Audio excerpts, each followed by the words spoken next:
In the news this week, NHS England will no longer routinely prescribe puberty blockers to kids. MPs urge the government to make it easier for single-sex services to only admit biological women. And Scotland's former Finance Minister Kate Forbes says fear must not push people of faith out of politics. Hello.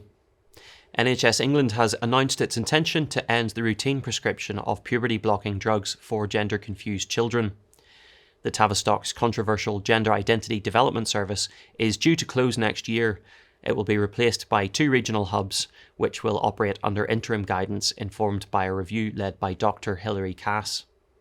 The guidance says the hub's clinical policies should be mindful that confusion around feelings about gender may be a transient phase, and the primary intervention for gender-confused children should be through psychological support.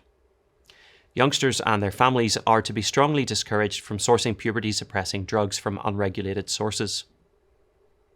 Activists are pushing for abortion on demand after a mother was jailed for killing her unborn baby by taking DIY abortion pills when she was around 33 weeks pregnant. Carla Foster obtained the pills after pretending she was only 7 weeks pregnant and later gave birth to baby Lily, who was stillborn. In Britain, abortion is legal for most reasons up to 24 weeks, but abortion activists are now using Foster's case to argue for abortion up to birth. Labour MP Stella Creasy told Sky News the law should give women a legal human right to a safe abortion at the time of her choosing. In response, the Institute's Kieran Kelly said it was wrong to try and weaponise such a tragedy to push abortion up to birth. Around 200,000 babies are aborted in the UK every year. 98% of those are for social reasons. That's around 10 million since the law came into effect in 1968. The fact is the UK has one of the most liberal abortion regimes in the world, and if you compare our situation to Europe, many of the countries there have an abortion cut-off at 12 weeks. Now, we believe in the sanctity of life from conception, but even secular journalists are saying that there should be some limits, and I think it's truly appalling that some abortion activists and some MPs are using this tragic situation to call for abortion up to birth. MPs across the political spectrum have urged the government to restrict the term sex in the Equality Act 2010 to biological sex. In a fiercely contested Westminster Hall debate, MPs argued that the law should be clarified to make it easier for single-sex spaces to limit their facilities to biological women. I'm supporting the prayer of the first petition, which is about restoring clarity to the law by specifying that the terms sex, male, female, man and woman in the Equality Act refer to biological sex and not sex as modified by a gender recognition certificate. Biologically, males cannot become females and vice versa. And this is true, whatever pronouns that people might want to use for themselves, of course, whether they wish to take hormones or have surgery. These are plain biological facts, but they have become controversial. It is quite extraordinary that in 2023, in a time of unprecedented knowledge, we are arguing about the definition of something that has been known since the dawn of time. The most contentious question of our day has famously become, what is a woman? A question that no previous society has felt the need to answer.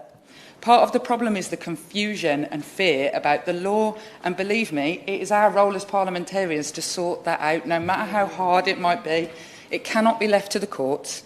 It cannot be left to individual women's services to muddle through and fight legal battles. Responding for the government, Women's Minister Maria Caulfield acknowledged the importance of biological sex and said it would now take time to consider the matter further.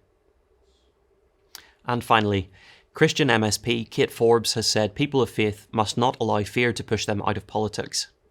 Speaking to the BBC, the MSP for Skye, Lochaber and Badenoch said that despite experiencing repeated attacks during the SNP leadership contest, she refuses to make her biblical stance on sexual ethics more palatable or politically correct. Following the teachings of Jesus, which is based on a belief in the Bible, means that I don't feel I'm in a position to just pick and choose what I believe is truth or not. Forbes emphasised that a culture of fear must stop pressurising politicians to lie about their faith. I do think that there is a fear which characterises right now any discussions about faith. So I do think that people of faith are a minority, and I think certainly my experience is that they are by and large fearful. So they either feel like they have to hide their faith or they have to adapt their faith. And that, I think, is a cause for concern.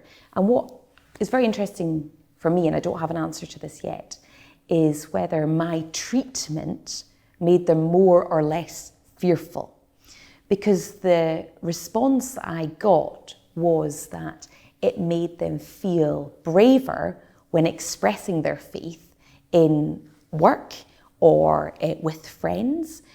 But on the other hand, when you see a public figure being absolutely traduced, then I think it does make you fear that you too will be treated in the same way.